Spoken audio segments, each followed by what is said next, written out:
Hello and welcome back to another episode of the Engine Room podcast. In this one, we'll be getting into the big Supercopa final win for Barcelona over Real Madrid. We'll be talking about the English Premier League matches, including the Manchester Derby, Arsenal over Tottenham. We'll talk about some Liverpool woes. And of course, we'll get into a little bit of Serie A action with some big matches over there. But before we get into that, let's say hello to the crew. Pablo, we'll start with you, sir. Hello, everyone. Good to be back. My voice is in better condition this week, and I'm actually quite excited for this episode because I think there were some really good games this weekend, and I think we're going to have some very good discussion, especially at the start. So, yeah, I'm really happy to be back, and I'm looking forward to it. Uga, say hello to the gang. Hello, everyone. ¿Cómo están? This weekend was probably the best weekend of football I've seen in a while. Friday, Saturday, Sunday, big matches every single day. And there's just plenty to talk about. So let's get into it. Yes, indeed. And we are going to start with the Supercopa final. Barcelona winning 3-1 over Real Madrid.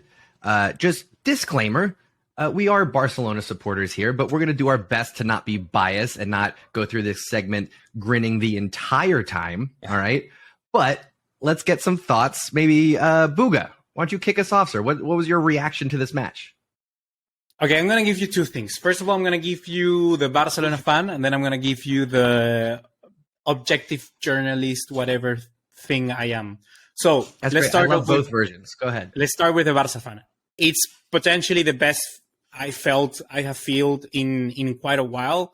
I feel the thing is just because we haven't seen a team that has been able to give us these sort of performances as till now. I feel that in every single final or big match before with Barcelona under Xavi, for instance, it has all been down to perhaps Barcelona not having the cutting edge or the discipline to be able to close down a big game. We were always a little bit too gung-ho.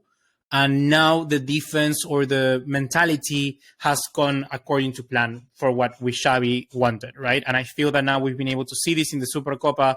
And this has also given Xavi a little bit of time, both for the fans to know, okay, this project is right on track, but also for the players. Sometimes you need the players also to believe in what they're building towards. For if you're working in a company or working wherever, you want to see some results. And winning the Supercopa, whilst it's not the biggest of trophy, for instance, like I said before, it's, of course, in the pecking order, potentially down at the bottom. The thing is that it's given it's like a confirmation that Barcelona are right on track. And I feel that this is the best that I have felt in quite a while, like I've been mentioning, because it's really good. It's really good to feel this way. And from a neutral perspective, I can just say that it was a good game. It was an entertaining game of football. And it's good to see that Barcelona are getting back to those ways where they can dominate a game. Real Madrid, on the other hand, they were not the best. They were disappointing. They, of course, are going under a rough patch, but I wouldn't put too many pressure on them right now because I feel that Ancelotti can change this mentality because they always have. Every single team has at least one patch where they're not at their fullest, right? And I feel that Ancelotti, by the end of the day, can be able to fix this. Maybe incorporations in the summer can help, but we just have to wait and see what's going to happen with them because we know Real Madrid are they kind of like to save on money for one transfer window and then spend big on the next one. So let's see if they get Jude Bellingham or whatnot, but they do need someone in there. No. Please no. I hope not. They Pablo, need someone in there. Sorry, Bugo, but Paulo, what was your reaction to this match? Or are we feeling like we saw a lesser Madrid than what we might see upcoming in La Liga in a couple months? Yeah. Starting with Real Madrid, I thought they were really poor. I thought they were completely subpar to Barcelona, but we've seen that before. I thought they were in the 4-0 last season as well, last March. And it happens for Real Madrid. I don't think, we've said it many times, they're the best footballing team. So honestly, I know a few of their fans are in a bit of crisis mode right now. I wouldn't be if I was them. I'd love to say they should be, but I don't think they should. I think Real Madrid are one of those teams that this will be brushed over quite quickly. And I think Ancelotti will get them back on track. I think they'll be in La Liga right to the end. They may even still win it. And I think they got a good shot at the Champions League too, because we may get onto it later, but I think it's one of the weakest knockout rounds we've had in maybe 5-6 years. So I think Real, they'll be fine, but I think they were really poor last night. And I think they have a tendency to play that badly, but it usually doesn't matter. They usually get there anyway. So I think well done to Barcelona for killing them off whilst they were playing poorly. On Barcelona, But wait. Playing quickly. Go on. Let me jump in there. Playing devil's advocate. Like, I agree with everything that you said, but when we take a look at the fixtures of Real Madrid, if they lose against Villarreal and then they lose against Bilbao in the San Mamés because both are away games, one in La Copa del Rey and the other one in the league, it reminds me a lot of that season where Solari was in charge, remember? Where they lost against Ajax, then the Copa del Rey, and then they lost in La Liga, the Clásico. And it's like they're completely out of all the trophies. And I feel that I'm not saying that will happen, but it could happen. And if that happens, then they are in crisis mode. Yeah, I'm seeing Real Madrid as this is their version of The Last Dance with Mudryk, with Kroos, with Benzema, all three players. Their contract is up at the end of this season. I don't think they cared at all about this Supercopa. I think they care very little about La Liga, about Copa del Rey. I think for those three players in particular, they are fully focused on riding off into the sunset with a Champions League trophy attached to their side saddle. That's what I'm thinking. So I want to rub it in their face, but I don't think Madrid cares that much about this. Yeah, I agree. I think, like, for example, say they get knocked out by Villarreal, is it Wednesday or Thursday? I don't think that massively changes their season either. They've never been a club to care that much about the Copa del Rey. Like I say, they may lose to Athletic Club in La Liga and maybe the next week as well. But I think, Barca will lose as well. And they'll still be close in the title race. And then I think Champions League, they're going to go far again. So I know what you mean. It could turn to like a Solari tip season. I remember that week very well and very fondly. But I don't think it will be that sort of season where it all collapses. But I got to give some words on Xavi's Barcelona. I like to remember last season's Supercopa semi-final against Real Madrid, where you could kind of see Barcelona were on the right path, headed in the right direction, but the team wasn't there yet, and they still weren't able to get over the line in big games. So we played well that day. Since then, we've progressed loads. We had the amazing summer, of course, and now we've got a super team, I think. And I think everything came together. I think all the good work that Xavi, Laporta, the players have done in the last 12, 15 months or so just came together last night, and we got the trophy we needed. I think the players were already convinced, but it's always important to get a trophy over the line to convince them even further. But I think the way we've seen Xavi's Barcelona progress has been really impressive. And I've been the first to say in big games we haven't been good enough, and I'll stand by that. We still got knocked out of the Champions League group stage, which I think is unacceptable, and it's frustrating because I think we could have done something in this season's competition.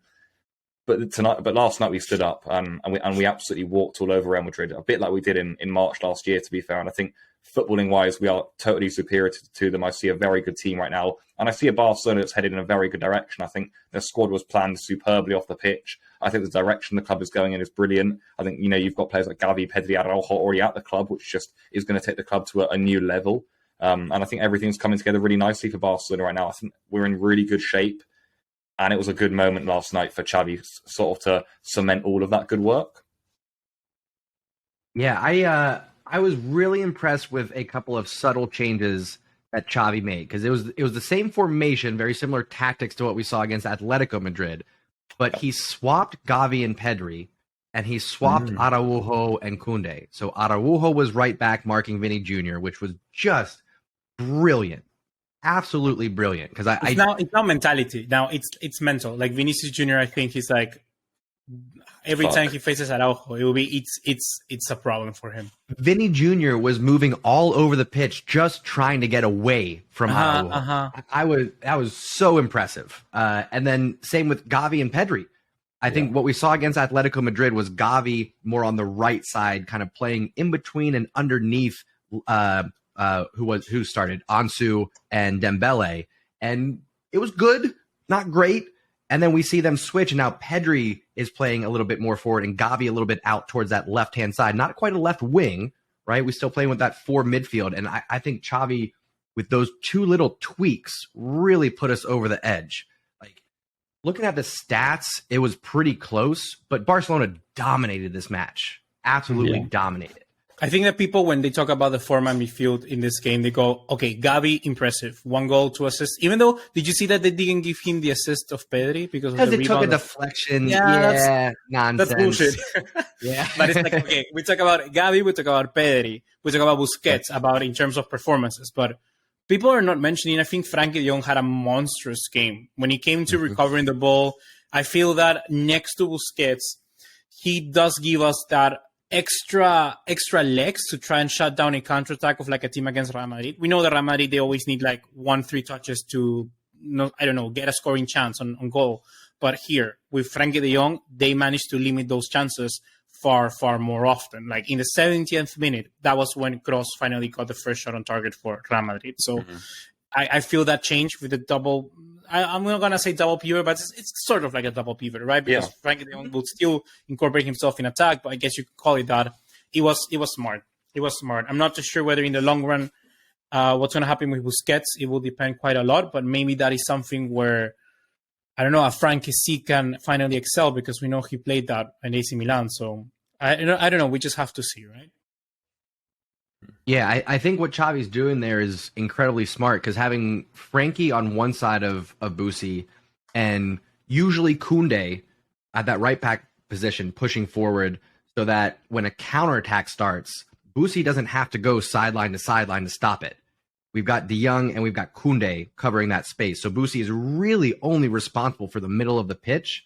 And for Xavi to figure that out and still squeeze the last few drops out of Busquets here as his career winds down, I think it's genius. Yeah. Balde as well. We need to talk about that guy, Balde. Dude, that pass to Dembele. Yeah. Holy cow. No, that run, dude. The run. Well, yeah, the run was incredible, yes. But the pass, my jaw dropped. I couldn't believe he split 2-3 players across field, perfectly weighted, perfectly placed for Dembele to blow the opportunity. But like, let's be honest. I feel I haven't been as excited for a fullback like this in a while. Like I remember, I think it was the very first game that Nelson Semedo played that I was like, oh, this guy's good. But then like Nelson Semedo currently at Wolves. Yeah, he just dropped off a hill there. But the thing about Balde, I feel that I don't know, he's just electric. I really like how he plays. He goes forward, but also defending, he's good on the 1v1s as well. We saw that there was one with Valverde and he just knocked Valverde out. Valverde was trying to get past him. Always when you're playing football, you grab the ball and then there's like a duel. You just look into each other's eyes and it's like you need to try and make the other one commit a mistake so that you can get past him. And Valverde couldn't do it. Valverde couldn't do it past Balde. And I don't know, I just feel very excited about this kid. And I said at the start of the season, I wasn't quite sure how big his ceiling could be. And I feel this is the ones where the more I see this player, the more I believe in him and the more I can say, okay, this guy needs to be a starter and this guy needs to stay here for the longest of times. Yeah, he is a joke of a player. He really is unbelievable, Balde. I rate him incredibly highly. You know what? I think seeing like Carvajal be skinned by him there, it reminded me a bit of we used to line up with players like Carvajal and just get skinned by players like Alphonso Davies, and you think, God, we are living in the past. Look at these unbelievable players, and it's nice to have a few of them on our team now. I think when you look around at players like Balde, Araujo, Koundé, even Christensen, that's a very athletic, strong, able back line. I think that makes all the difference for Barcelona. And Balde, of course, I mean, the guy's going to go to the top. I think he's incredible. Yeah, I'm so excited for him. You know what's the thing about now? Sorry, go, John. Yeah. I was just going to say, this, I think, these last couple matches, Atletico Madrid and Real Madrid, I'm now really, I'm excited for this team now. Like, I am feeling the love for this team now. I think the last few months, I'm like, I like this team, but do I love them? I know that we're, hashtag dream team at Barcelona, getting the new faces in, the new era. And I'm down for the ride. All right. I'm tatted in. That's not going anywhere. But I love this team now. I really do. Between Gavi and Pedri and Araujo and what we're seeing now from the connection between Gavi and Lewandowski, like the interpersonal relationships that we're seeing there, Frankie de Jong and others, like it's just, this is a team that you can get behind. You know what I mean? For anybody who's out there listening, if you don't have a club that you love and support, consider Barcelona. This is your opportunity. Not sponsored. The thing about that is like what I was going to say, and you basically just landed to me like, okay, go and say this because it falls perfectly with your point. Is the thing about Barcelona is that no one will ever take away Pedri, Gavi, Ansu, Balde. Like those players, Araujo, they won't never leave this club. Like they won't. They will stay here at least at their 30 and have tried to win it everything, you know, because there's such a connection with the way that they've been brought up, and also I guess you could say how much they are playing right now on already being a starter. Like, they're going to continue being here. And that's the thing that I love about this team. Like, we just found a left back for the next 10 years. I like, it's done. Yeah. It's done. It's like, check.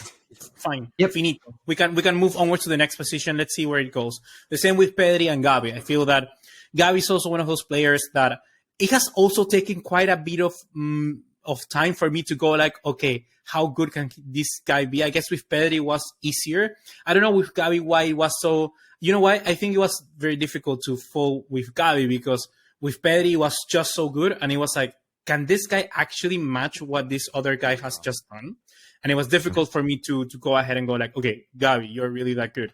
But this game for me is the thing, like, finally done. Like, I don't need to worry. Like, now he's going to be a legend for me. And that's the thing that for me changes the love for a club like this. I just see these players coming in, and it's like you create bonds with the player as well because they spend so much time in a club, and they will. And I feel that's that's the most important thing, because the same with the managers, right? You could say Xavi's now is going to be here for quite a while. Yeah, I completely agree with that. We got spoiled during the Messi, the Pep Guardiola, Xavi, and the Iniesta era, whatever you want to call it, with so many homegrown players that we got to see throughout their entire career, that I think that was my hesitancy. Even with players that I really enjoy, like a Frankie de Jong, the fact that they kind of broke through and then joined Barcelona, it does change the feeling a little bit. So having that core group of players that you know that are ours, that aren't going anywhere, it just makes it that much easier to get on board with this team and support. Yeah. Yeah, you're right. It's always at the heart of all good Barcelona teams, I think, the academy. It is. Yeah. Amen How to do that. we feel about that midfield four, though? Like, going forward for the rest of this season, do we stick with that, or does Barcelona try to change it a bit? I say we stick with it because if you think about it, what's been a weak spot for Barcelona? That left wing. Because we haven't gotten the full Ansu Fati. Memphis is hit or miss. Ferran Torres, I think everybody's still frustrated with. So going forward in the midfield, we take out that left wing position, which is our weakest spot right now.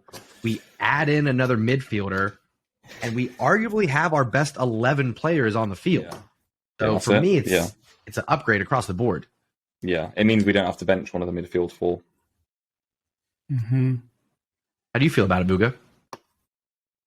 I don't know. I feel that for now it works quite well, but there has to be a decision, and I feel that the decision kind of stems from what's going to happen with Busquets. If Busquets stays, I feel that it's okay, we can continue playing this midfield four. But if he leaves and decides to, seek a new adventure or whatnot, we do need to settle down on that left wing position, because when it comes to matches of the degree of, I don't know, a Champions League game, you do need the sort of impact that a left winger can give you. Not just a left winger, but the wingers, in the sense that what Barcelona does, what Barcelona plays. Like Barcelona, what basically did with the midfield four is, okay, we know that you have a strong midfield. We're going to have more players in the midfield, and we're going to hope that Dembele and Lewandowski can create something, or that at least they're able to stretch out the defenders so we can get Pedri, Frankie, and Gavi running in through the middle. And that's what happened. But against a stronger team, I feel like, a Bayern Munich, a Manchester City, where they control more of the ball, that's going to be a little bit more difficult to try, because we're not as pragmatic in that sense with four midfielders.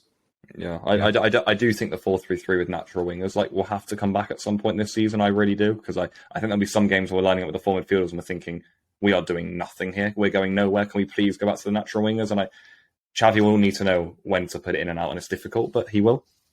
Yeah. Yeah, I agree with that. Yeah, and traditionally Barcelona play that 4-3-3, and I know Laporta is a big fan of just that being part of the brand of Barcelona. So probably going to get steered back in that direction. So we'll wait and see, of course, but exciting times for Barcelona. Let's move over to the English Premier League. We had a big Manchester derby with Manchester United. I said that right. Manchester United getting the win, 2-1 over Man City. Let's get some reactions, and this time They we'll start shouldn't with have Pablo. won. They shouldn't have won. What's that, Buga? They shouldn't have won. All right, Buga, you start with this one. No, I'm just gonna say that. Let Pablo start, but I'm just gonna say they shouldn't have won. Buga's waiting in the corners to spring. Go ahead. Yeah. Pablo. Well, I don't think Man City were great though. I think Man United lined up and made it a nightmare for City to play. Probably how they'll do against Barcelona. I think first half City created little to nothing, just passing the ball sideways. Very dull game. United got a few breaks here and there, but again, nothing really, at either end for either team.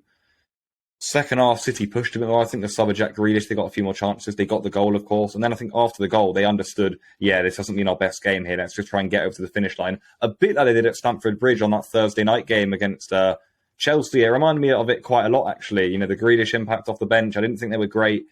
Maybe deserved to not get anything out of the game. This time they didn't. United hit back with, in my opinion, an offside goal. I think that whole rule about interfering with play, that's the definition of interfering with play. For goodness' sake, if that's why I'm saying, it makes no sense. Rashford, if Rashford is not there, that would have never been a goal. Yeah, of course. So that should have been ruled out. And then obviously, Man U hit them again in just a moment on the counter attack. But I think Man U played it well. I think they did. I think Ten Hag's doing a very good job at United. They're all very happy at Man U right now with where things are going. They'll be confident going into the Barcelona game, that's for sure. And I don't know if they're in a title race. If anything, that probably kills the title race, especially after Arsenal's result. But they'll be really happy about the clubs going. It definitely feels like Manchester United again for the first time in maybe a decade. So United in a good spot. I thought they played a pragmatic game well enough. And City, for me, something just isn't quite there this year. I hope it comes back almost in the second half of the season now, and they really push Arsenal. But right now, when I'm watching them against Chelsea, against Man United, they went out of the Carabao Cup that they always win midweek to Southampton as well. Something's not clicking. Something isn't quite perfect at the moment at City, and I don't think they were great against United. Buga? Starting off with City, adding to what Pablo said, I feel that City is it's the best machine you can have. It's like the best car. It's the best car you can have. And the thing is that you need to oil that thing so perfectly for it to work. But if it's not, if it has like one minor error or something, it's going to struggle. And that's the thing. Like once you get it running, it's perfect. But that's the thing. It has to be perfect. So you need to have the right preparation to get there. And with City, we've seen that this season. I feel that they started well, but something is quite not clicking. I don't feel... Is it Haaland? Is it the wingers? I'm not sure. I feel it has to do something with the wingers, particularly because we've seen how he's tried in certain instances against. Is it against Chelsea that he played João Cancelo as a right winger? Like that didn't make any sense in my opinion. I feel that it's before that he used to have Sterling, and I feel that Sterling. This may be my twisted take or whatnot. Yeah, but I feel that a player like him, Sterling, who could just stretch out wide and stick to the sideline. That's the one thing that City right now are missing. They don't have that. Jack Grealish, Foden, Mahrez, they're all trying to look for, I don't know, the underlap. They're always trying to look to cut inside. Yeah, they love that inside cut to get a different angle. All of them. Exactly. Yeah. And they will stumble between each other or they won't give enough space for Haaland. Haaland in the game against City, against United, he didn't touch the ball for the first 10 minutes. And it's no, you need to have your best player be constantly trying to incorporate himself. And we saw many times Haaland drop into the middle of the park. And that's not where you want your talisman to be, right? So I feel, like I said, there's something that's not quite clicking with Manchester City. And I'm not too sure they can fix it this season. I don't think they can fix it through a I don't know, change of systems. They need to be able to fix it, I feel, with a player. I feel that's kind of where we're coming from. Julian Alvarez, I also feel he needs to have more playing time. He's a guy who could bring a lot to City. I'm wondering if maybe that's the answer. I know Haaland is a goal-scoring machine, but I wonder if in the last few years, particularly as Aguero kind of wound down and Gavi Jesus would be injury-prone, Man City, I think, got used to playing without a number 9. A lot of the goals would come from midfield. A lot of the goals would come from wings. I wonder if the introduction of a pure number 9 striker has just been a little bit too disruptive to Man City's style of play and what they got used to. Yeah, definitely. I mean, he has thrived. His numbers have been good, but you make a fair point in terms of the play around it. Has it suffered? And maybe it has, especially on the wings. I think that was a good point. Mahrez does stay wide on the right, but they don't always start him. Like if they put Bernardo out there, if they put Foden on the other side, it's too everyone comes inside. No Sterling, you're right, because he's stretched the wings so much. And Grealish, again, he stays wide because Pep always tells the wingers to start there, but then he'll come inside again. So, yeah, they're in a strange period. I do think they're going to get back to it, City, and I hope they do. But they just look a little bit toothless right now. Like, for example, the first half against Man U and even against Chelsea, no threat. And you'd expect that, even especially against Chelsea, by the way, they've got to have threat against this current Chelsea team. But in the Man U one, Man U just set up their block, but they didn't get through it once. So they're in a bit of a weird time right now, City, and they've got to get back to it. Yeah, if you look at it, the fullbacks of City, they also Pep likes them to have to play inside. They like them to be like an extra DM. Yes, and then you have the wingers that also cut inside. Where's the width coming from? There's no width. It's normally there's no one overlapping past the winger. There's absolutely no one that can do that job. And I feel that's where, like you're saying, they struggle. Like Haaland, of course, he has 21 goals this season, which is, we say good numbers, but they're amazing numbers. Yeah. The thing is that once you get to that position where he can score the goal, that's amazing. He's 100% going to score, and he was an amazing buy. But what happens when precisely there's a team that doesn't let you play your game and doesn't let you, I don't know, get those chances to him? That's a problem. It's always a problem. The number 9 is, in my opinion, it can fix you a team if you have all this worked out, but it will never fix the problems when it comes to creation. Yes. Absolutely no way.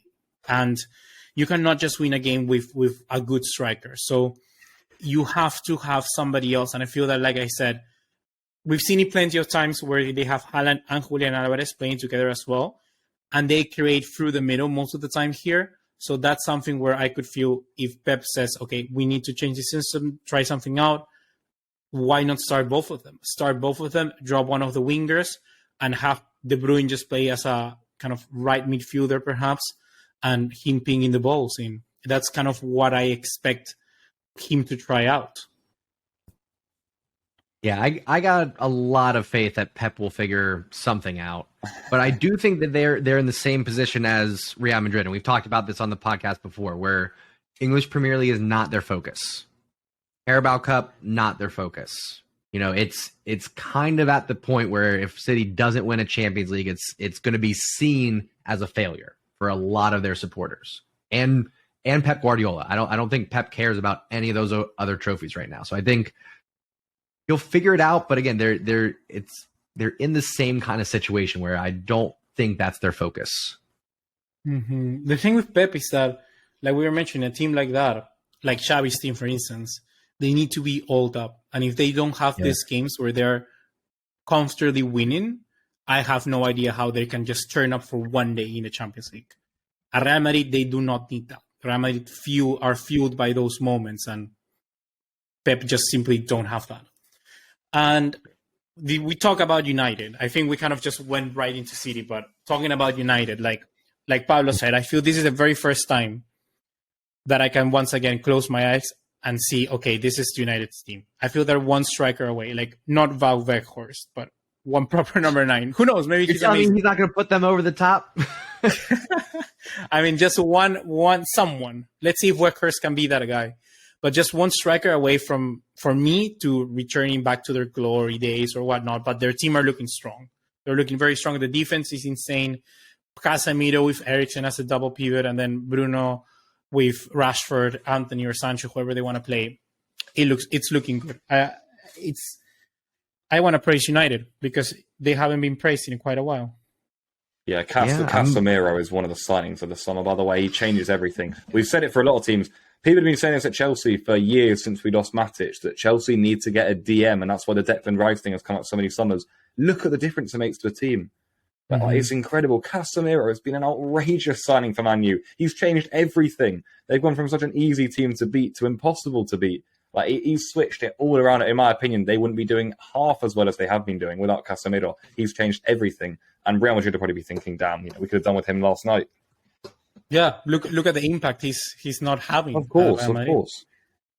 Yeah. I think a lot of people it's easy to look at the either end of the pitch, defensively or the forwards. That's where you kind of see the goals, right? But a lot of people overlook the importance of that defensive mid role, the pivot, whether it's a 1 or a 2. Yeah. That's really crucial for a lot of, when you look at Champions League winners, a lot of times you can point to a strong defensive mid at the heart of that. Oh yeah. All right, let's stick with Premier League. Let's talk about the London derby. Tottenham losing at home to Arsenal 2-0. Hugo Lloris with a howler to start us off. Are Arsenal going to do it, boys? We're halfway through the season now? Have we made it halfway through? Almost. 18 matches played. Some people have played 19, some people have played 20. So call it just about halfway. Yep. Mm-hmm. And Arsenal are top of the table still. Are they going to do it? 8 points difference. 8 points. Come on, Bulgar. Are they? I think they're going to do it. I feel that the point gap is now getting a little bit out of hand. I never expected Arsenal to have such a big margin, such a big gap, and especially with United looking better. That twisted take you had last week, John, of them challenging for the title is not that far-fetched now. Because they've closed down the gap with City as well, only 1 point between them. So Arsenal now have potentially the best thing for Arsenal is that they have those two teams battling out for the second position. And that takes focus out of them from the title. So they just have to focus on that. They have the Europa League. I feel that they're just going to bottle that, honestly, with the opportunity they have now. I mean, if you have the opportunity to win a Premier League, why not just take it? I feel that they can if they focus more on those games. What do you think, Pablo? They're going to be focusing on the game on the Sunday, or they're going to be focusing on the game on Thursday for the Sunday between the but, two competitions? But I still think, who have they been drawn? They've got an easy enough draw now, so I think they'll make 5 changes in their lineup for Thursday. They'll get through anyway. But the thing is, by the time it gets to the quarterfinals, say they play Barcelona or Manchester United, they're going to be playing the full team. Yeah, I mean, if they get to that point, 100%. But the thing with what you just said is... I think they will. Yeah, I don't think their rotations, particularly, in my opinion, the squad depth that they can have, I don't feel is that strong. Yeah. And that's the one thing that maybe they have to put the eggs into one basket. And that's where I think that Arsenal... I've been surprised a bit, particularly with Nketiah, because I didn't expect him to be able to turn up and seize this moment, but he has been able to. They just have to wait for Gabriel Jesus. How long his injury? I'm not too sure out of the top of my head. Was it like... So he's got to be back soon now. He's been out for a while. Yeah, I think it was 3 months, but the World Cup just ended 3 weeks ago, or maybe more. Yeah. So I don't know. I feel that Arsenal can't do it, particularly because of this point gap, and I'm really surprised with Arteta. This is what happens when you give a manager time, and every part of the club, unlike Chelsea, are working together and going in the same direction. I think Arsenal are going to bottle this. I think they're going to bottle this. I'm looking at their fixtures upcoming. All right, on the 22nd of this month, they're hosting Man United. That's going to be a key pivot. All right, even if Man United just get a draw out of that, if they stop the gap from being increased, then Arsenal have to go into a hard FA Cup tie against Man City. When they come out of that, they've got Everton, whatever. But here's where they're going to lose it, folks. In February, they've got Brentford, who will beat them. Brentford's going to beat Arsenal. I'm telling you right now. You can laugh. Brentford's going to beat Arsenal away from home. Okay? What, the Emirates? Yep, it's happening. Okay. It's happening. And then Arsenal is going to lose again to Man City. Yep. Back-to-back home losses in February. And then they're going to draw away from home to Aston Villa. They're going to drop points in 3 matches in a row. And Manchester United are going to be English Premier League champions. Double it down. You think it'll be Man U who sweep in, not Man City? Dude, it's too early to drink. It's way too early to start drinking. I think Man City are going to take a chunk out of Arsenal in their 2 matches. Yeah. And I think Man United are going to be the team that actually benefits from that. So Man City beat Arsenal twice. Brentford beats Arsenal. Aston Villa gets a draw with Arsenal. And as long as Man United don't lose to Arsenal before any of that happens, Manchester United 2022-23 Premier League champions. I think the game on the weekend is huge. Arsenal Man U. Is that at the Emirates, John? Yes, it is. Yeah, that's a massive game. I mean, you do feel that if Arsenal win that, it's just looking more inevitable. I think there's been a few weekends where I think if it goes well for Arsenal this weekend, I can't see them not winning it, and it keeps happening. This weekend, for example, win the North London derby away from home. City lose to United, 8 points clear again. It keeps going their way. In moments where I think a typical Arsenal team would lose, they're not losing, and that's what's worrying me. I think they keep winning matches, and I think ultimately it's looking really, of course, it's in their hands, but it's looking very good. I think being in the Europa League would piss me off if I was an Arsenal fan right now. I would want everything out of my way. I don't want to be in the Europa League now. I just want Premier League, Premier League, Premier League. The last time Chelsea won the Premier League, for example, we just had every Saturday game because we finished 10th the season before with Mourinho. So we just had all we were thinking about was the next game. You just went Bournemouth, Stoke, Man City, Man U. There was no distraction. It was just Saturday, same 11 players. Easy. And I think Arsenal would love that right now. When the Europa League starts coming in, if they knock out City out of the FA Cup, they're going to start thinking, get out of my way, and that could put them off. But they're looking so strong in the Premier League, and I think City are stumbling too much. United, for some reason, I just can't see winning the Premier League in Ten Hag's first season. So I think for Arsenal, it's looking really, really good right now, and they were good yesterday. On Tottenham, I don't know if you guys have got any thoughts. I just don't know what I mean, we know they're a sorry club anyway, Tottenham, but you look at the direction they're going in there, and it doesn't seem like, well, we're losing now, but we're building. They're not building anything. The team is just Conte, doing mayhem. Kane and Son are deteriorating, which I never thought I'd say. And they're not it's not like there's a team full of young players with this big vision for 2026. They're just kind of sat there suffering. Yeah. Yeah, seriously, it really is. Put them down like they're an old dog. I think last week we had on our agenda, but didn't really get to predicting a manager that might not make it to the end of the season. For me, it's Conte. Get him out. There's there's way too much talent in Spurs to be fifth in the table, soon to be passed up by Fulham, Brighton, and Brentford. I think Tottenham are going on a skid if they don't get Conte out of his position there.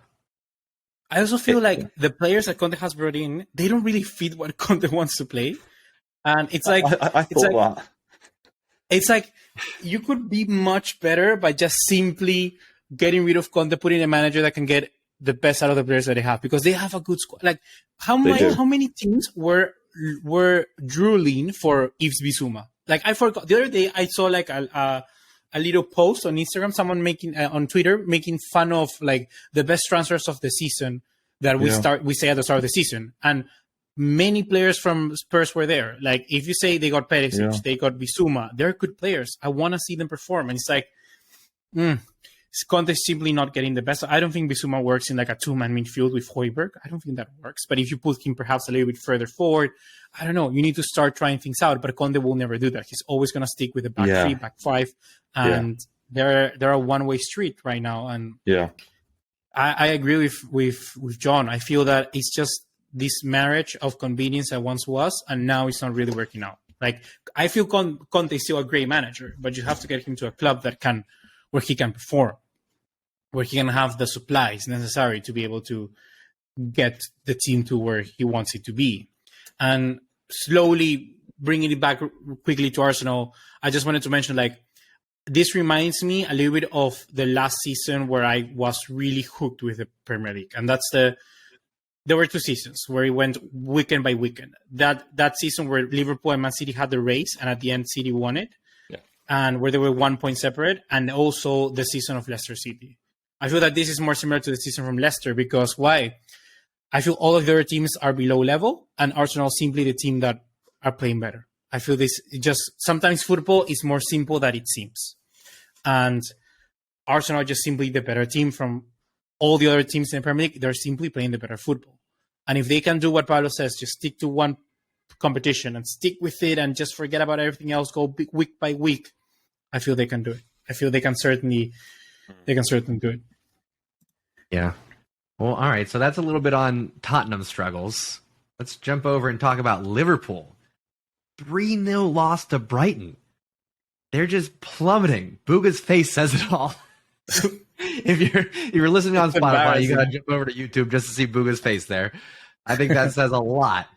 I mean, if it's not Klopp, is any other manager shown the door at this point? Like, is Klopp still there just because of his name and his past success? Yeah, maybe, yeah. But I went with a question.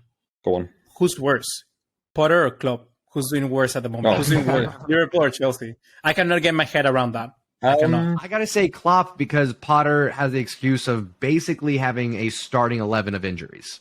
Yeah. Klopp doesn't have that. Yeah, they're very different situations. Like, this is Klopp's squad. Potter is like in a whirlwind of chaos. Mm-hmm. So who's doing a worse job? Yeah, and I think Liverpool should be lower down. Like, I think they deserve to be beaten 3-0 by Brighton, and I think they deserve a few. Get them, get them. They've deserved a few more of those, in my opinion. They do. I think they should be 10th or so, because I think they've had a really bad season. I think they'll be knocked out by Real Madrid. The Liverpool Chelsea game on the weekend is going to be very interesting. Look, I think Liverpool will win it. Don't get me wrong, but I think they're in a really bad moment. I do, and I think, knowing us, will probably save their season. Then end up getting top 4 off of a big 3-0 win over Potter's Chelsea on Saturday. What a lovely thing to wake up to that'll be. But I just think in general for Liverpool, like, they were walked all over by Brighton, and I think they've been really, really poor this season. So yeah, what they're doing, I'm not sure. I think they're stale. I think losing Michael Edwards, the sporting director, has had a bit of an effect. I don't think they're good enough in the transfer market. But I think it's a case of Liverpool. It's just fair enough, to be fair. Like, so many years of the same thing for Klopp, and it just feels very stale right now. Mm-hmm. I put it here in my notepad, like, how much is it the fault of Klopp, actually? Because like, I feel like one, FSG is always very stingy in the way that they want to spend. After winning the Premier League, they didn't reinvest, and then I don't understand what they're going for. It's like they always knew they wanted to sell the club in like 5 years. Yeah, and it's not showing. I feel that they're genuinely, I genuinely think they're one midfielder from getting back to where they need to be. Like, just a top, get Jude Bellingham in, get someone. They lost on Tchouaméni. They may lose Bellingham to Real Madrid again, but they're just one midfielder away, in my opinion. Like, they genuinely are, because they're missing that player where what Henderson was, that could cover up the spaces of the fullbacks. Because Fabinho likes to stick a little more centrally, right? To when Alexander-Arnold pushes forward. And also Salah is not playing the best. And let's say something like Gakpo. He's been awful. Yeah. He's been playing really bad. And I'm not too sure how they're going to line up when all of their players return for the front line, right? Darwin Núñez, I think he's getting more stick than he actually deserves. I feel it's more of a problem of Klopp. He knows the style of play that he wants to get out of his squad, and very similar to what Guardiola, all of these managers that are very direct, very, I don't know how you call it, very, very rigid. They don't like to switch it, and he realizes that he cannot switch it. He doesn't want to switch it, and he continues to play the very same way, with Keita doing whatever job he wants. Arthur Melo is there. Like, has he never seen the light of day?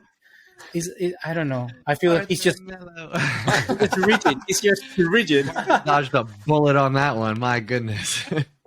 Do you remember that guy? Like, do you remember? Like, I thought it was going to be Arthur, Frankie, and some third player, maybe Ricky Puig. At the time, there was a day. Me too. But like 2019, that was the Barcelona future midfield: Arthur, Frankie, and Puig. But do you remember he was at Liverpool? Yeah. He went to Juventus in that swap for Pjanic, which was insane at the time. But then we went, oh, okay, they're both trash. It doesn't make a difference. It doesn't matter. And then he made his way over to Liverpool, and I think he's played in like one game. Yeah, I seen him once. Oh, has he played yet? Yes, he's played once, like in a Carabao Cup game or something. I think you're onto something about the midfield though. Like, they're not far off. I think just some of Liverpool's signings have not panned out. They really haven't. I mean, you mentioned Gakpo. You talk about Darwin Núñez. I still rate Darwin Núñez. I think he's going to have plenty of time to develop. I think new league, new team, big expectations. You got to give players time, but I think there's nothing about Liverpool's midfield that gets me excited. Yeah, you know what I mean. It's all everybody's okay. Everybody's all right. Fabinho, Henderson, Thiago, they're all right. They're all good, but there's no star in there. There's no world breaker in there. You know, and in this era of the Premier League and the Champions League, you can't have a mediocre midfield. You just can't. No. One player that I think their midfield is the biggest issue. One player I think they could use. Sorry, you go. I just finished. I can't stand watching Jordan Henderson again in midfield in a Premier League team. He receives the ball and doesn't take a touch. He just hacks it to the left. It's like watching someone on like the training ground on like the school pitch. Like, what is going on? Like someone who's like taking the piss. Like he gets in at the ball and like put his foot on the ball and pass. He gets it and just like hammers it to the left wing. It's one of the most bizarre things I've seen in my life of a Premier League footballer. So I've had enough of him, and I don't. Their midfield is they need a signing. Bellingham they should be chalking out for, but I think he'll be walking into Real Madrid. I hope not. Go to Liverpool, Bellingham. I know you're listening, friend of the pod. Yeah. Go to Liverpool. Hugo, what were you going to say? No, I was going to say that, I feel one midfielder that could solve that, and one midfielder that we never get to see. Like, when's the last time he was linked? Sergio Milinkovic-Savic. Like, I think he's FIFA something. FIFA man. He could do something with Klopp. Like, he could. I think he comes with too high of a price tag. I think that's what's been going on. I think a few teams have been poking around about him. What do you think about Unahi? Yeah, that would be a shrewd Liverpool signing, actually, Unahi. You know what Milinkovic-Savic strikes me out? A Kalidou Koulibaly. He's always rated like 88 on FIFA just because he's in the Serie A. But if you brought him into the Premier League, like I don't think he'd do much. It is funny sometimes how FIFA ratings can influence player perception. João Moutinho was one of those guys. Like, I don't know if you remember, this would have been like before he went to Wolves, when he was still playing in Portugal. João Moutinho was always a top-rated player, and people are like, "Oh, he's so good, he's so good." Blah, blah, blah. Not really, guys. Not really. FIFA can lie to you. So. Yeah, it can. Unahi would be shrewd. Hey, the same thing with Rudiger. Very high Rudiger. I like Rudiger. If there was a player to steal from Real Madrid, Rudiger would maybe be the one. Either him or Mudryk. Those are like the two players that I like how they play. I respect them. I would take them at Barcelona. Yeah, I saw Rudiger was getting huge stick. But I kind of agree to it. I was surprised at how much it was. I didn't realize he was doing badly at Real Madrid. Whenever I've watched, he's been okay. Like, he's been, in my opinion, he's been similar to how he was at Chelsea. Actually, I think he's just in a different system. Like, I don't think the levels dropped actually that much. No, I think Militao is the one to blame. Yeah, he's a clown. Yeah, he just wasn't in it. Wasn't in it at all. So we don't need to circle back to that. Let's jump over to some Serie A. Juventus, their woes continue, getting spanked by Napoli, giving up 5 goals. My goodness, what is going on at Juventus? Is Napoli just that good? Can we just say that they are that good? It's not a fluke that what we're seeing in Serie A and Champions League. Yeah, it's got to be, hasn't it? I think it was you, Boga, last week who was saying you think like Napoli or Benfica are going to get to the semi-finals of the Champions League, and I think Napoli have got to be a huge contender for that right now. 5-1 to Juve. Like, Juve was second before the game. Now they may still be. I haven't checked the table, but that would have been like a chance for Juve to say, "Hey, how close are we to Napoli? You know, can we get back in this title race?" And for Napoli to put 5 past them, like, wow, that's heavy. That's a massive statement, and they'll back themselves heavy now to go on and win the Serie A. That was basically no chance. Like, Napoli just said, you know what, no chance. You're not coming into my title race. I'm going to win this. I see, like I said, I think I said it as well in the previous episode. Napoli, Arsenal, very similar in their leagues right now. Like, I feel they need more this win than other teams in the other sides. Like, I really do feel that it has to be week by week basis. Try and get the 3 points, as many as possible. and try to win this title, because this team deserves recognition, and Napoli side, they need this. They really, really do need this. I feel that right now they're one of the best teams in Europe. And it's like they know exactly what each player has to do in that side. And that's how easily they were able to dismantle a team like Juventus. Osimhen is incredible. Like, also, this is one of those games where I go like, I know you're good, but I don't know how good you are. It's just, let me see you be this good live with my own eyes. And that's precisely what he gave me. So kudos to that guy. I feel that he can reach also the very, very top. And they look like serious contenders, not just for the Serie A. Yeah. I think the question for me, I think this season's in the bag. Napoli are going to win it. I think they're going to have a great Champions League run. I think the question will be, can they hang on to their key players once this season ends? Because we've seen this before, right? You think about a team like Ajax, who had a great run, and then the next season just got picked apart. Everybody in Europe was like, gimme. So I think that's going to be the challenge for Napoli is, can they maintain this roster and continue with that success, knowing that there's going to be some potential suitors out there for the top talented players? Yeah, no, that's a good point. I think a lot of them will go. I think Osimhen, we spoke about a Man U striker earlier, is someone who I think Man U will be really looking at. Is it Kvaratskhelia as a joker player on left wing? I'd love him at Chelsea, but Chelsea probably won't get him now with Mudryk and everyone else. But he'll probably be on the way out as well. So loads of top players. I saw Napoli were actually one of the teams interested in Unahi as well, actually. That would have been an amazing signing to add to their team. So, yeah, looking very good. Is it Spalletti, the manager at Napoli? Yes. Yeah, Luciano Spalletti. Yeah, so doing a very good job. Yeah, absolutely. All right. We're going to talk about that crazy Mudryk signing before we leave. Yes, indeed. I think that's where we can kind of close things out, is jumping over to Pablo here to give us some sense of what is going on at Chelsea with this wild spending. How is he worth 100? Dude, if he's worth 100 million, I'm at least, 20?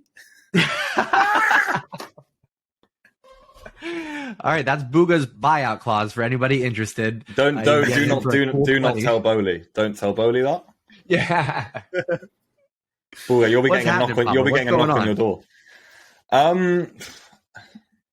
I think Boehly's gone a bit wild. I think Boehly, we've said it a few times, wants to make a bit of an impact in European football. I don't think he hasn't come here to sit around and be one of the others, which I like. I do like that, because obviously you want someone at your club who cares. I think he's going to be a very proactive owner, someone who, if he sees something he doesn't like, he's going to, do everything he can to buy all these players and change all these things and get all these recruitment people in to try and change it. However, there's a way to do it. And I'm not sure if this is the way. We're waiting to see if it is. And like I say, I like the proactiveness, but is this the way? Chelsea have already spent half of what Man City have spent under Pep Guardiola so far. That's worrying. When you look at how many big players Chelsea have actually bought to improve the team, you're counting on one hand. So that would be the worry. Mudryk for 100 million, look, I think it'll be 50, 60 million pounds in upfront. Then there'll be some add-ons. So, and of course, because it's an 8.5-year contract, the fee will be spread out. So, look, when you break it down, it's not the end of the world, but it's a lot of money for someone who's barely played. I haven't seen this guy play a football match before. I've got to be honest with you. I haven't seen this bloke step on a football pitch. So the first time I see him will be at Anfield next week. So that's a huge signing. The only thing I'll say about that, though, is that all I saw on Twitter was Mudryk, Arsenal. Oh, what a signing. Arteta's Arsenal, best team in the league. He goes to Chelsea now. Everyone's saying, what on earth is this mad American doing? So, come on, we know how this game works now. But I don't think it was priority position for Chelsea. I think Chelsea need more. I think they will get more. And I've got to warn you guys, I don't think Boehly will be finished this January either. So what he's doing is spending an insane amount of money. And we got to see if it pays off in the future. But that's the route he's taken. But you know what? I agree with the crazy guys that you just shamed on Twitter. I agree. You know what? Because it can change. It can change. Like, if the context is he goes to Arsenal, a team that we know what they're playing at. We know he's gonna perhaps be the replacement to a Martinelli or Saka whenever they get injured. They know exactly what to play, what position, what role. 100 million for a sub. Of course, Mudryk is going to be a good signing because he's just going to slot right in and is going to do exactly the job that we think these other two players do right on the field for Arsenal. In Chelsea, he's like, why are you spending so much money for a player like one potentially like where is he gonna play? He's gonna play left, right. What is gonna be? He's gonna be playing like a carrilero, like on a left wing back for Potter. He's gonna be playing as a striker. He's gonna be playing as a forward. What are you gonna do? Like that's the thing. It does change a lot. Like I just see this as Boehly, like, you know what, realizing what. Wait, why is Arsenal so interested in this Ukrainian kid? Like, can we figure out? Is he Greek? He's like a wonder kid. Okay, I'm gonna sign him. Like, I feel it's more down like that. I don't feel Boehly like ever knew who Mudryk was, and I trust more what Edu can do at Arsenal to try and get a player of Mudryk's quality. Like, he got Tomiyasu. Like, I knew who Tomiyasu was, but like I was like, how can you buy just a guy from Bologna? And bang, he's good, you know? Yeah, so, it's worth knowing. Todd Boehly has put a recruitment team in place at Chelsea. That you've got Paul Winstanley, who was at Brighton, who's got some pretty good players in the past at McAllister, Caicedo. So they would have known it. They would have tracked Mudryk.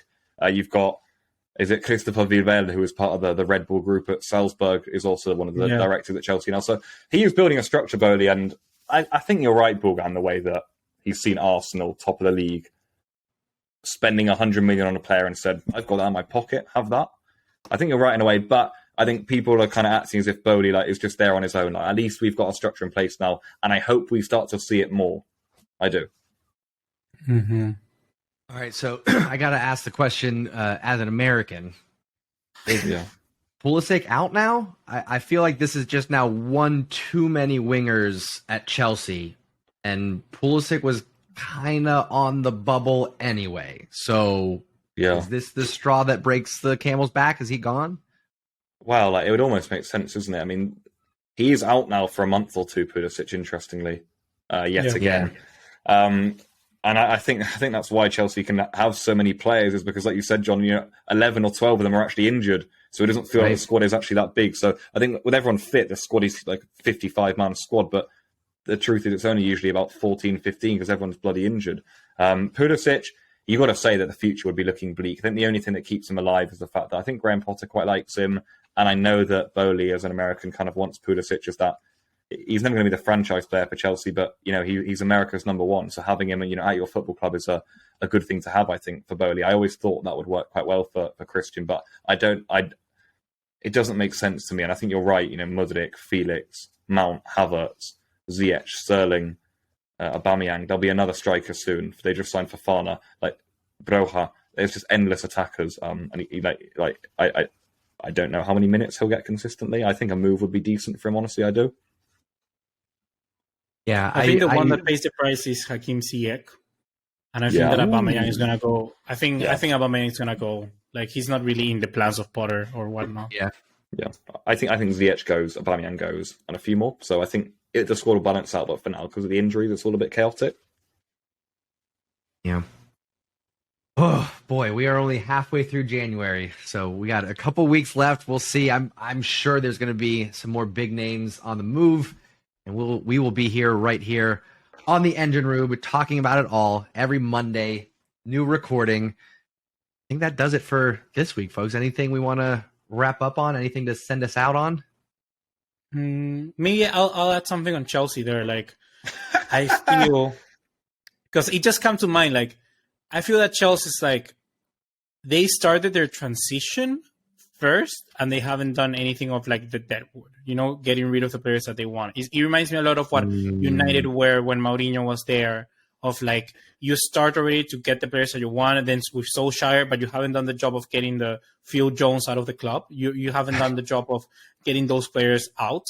And right now I feel Potter is like stuck in sort of, okay, I need to play this guys and this style of play because it's what I had, but this is where I'm going for, and this is what I want. And it's like, you need to one or the other. That's why I praise so much a team like what Barca is doing now, or like what Arsenal did, where they just got rid of the deadwood and then they started building, Yeah. No, I think that's a good observation. Yeah, the only hope I have is that signing all these people so early in January, and I'm sure like Nkunku, for example, was coming in the summer, and there's so many different players that I'm sure that in March there'll be another one. We'll probably go and get Moises Caicedo from Brighton in January again now for another 70 million. Like, the only good thing is that this sort of 6 months where there might not be that much important football for Chelsea could almost act as like a big pre-season, and it sets us up really nicely then to brush into the next season. Instead of getting a player in July or August and saying, right now play a Premier League match immediately, we've almost got. I feel like Boehly's doing a lot of early work here, and let's see if it pays off. But you're right. You've got to balance the squad, and you have got to clear out the deadwood. We've seen that at Barca, Arsenal. You've got to get rid of them because else, the building, the full transition progress, it hasn't been done. And a final question: will he get the time to do that? Do you feel he's backed by? I just want to know: is he backed by Boehly? Yeah, I think he is. I do. Like all this players, all this money. I don't think they're Potter signings. I don't think Potter's gone and said, "Hey, Mudryk, he's mine." But you know what I mean. But I think Potter is going to get time. I think it's the culture they're trying to build at the club. So I don't think really whatever happens to Chelsea. I think this season, I think Potter will be there in pre-season. I think he'll probably get all of next season too, unless we're in this spot again in January. Yeah, Great. I think you can't let go of Tuchel and make that big of a change without staying committed Exactly to your guy. It just I looks think Potter silly, at least gets next season. Yeah. All right. Well, I think that does it then, folks. Another episode in the books. Again, new episodes every Monday on the Engine Room. You can find us on Spotify, YouTube, all the social media platforms. We're there. Come find us. We appreciate you listening, and we'll catch you on the next episode of the Engine Room. See you, folks. Peace. Ciao, ciao.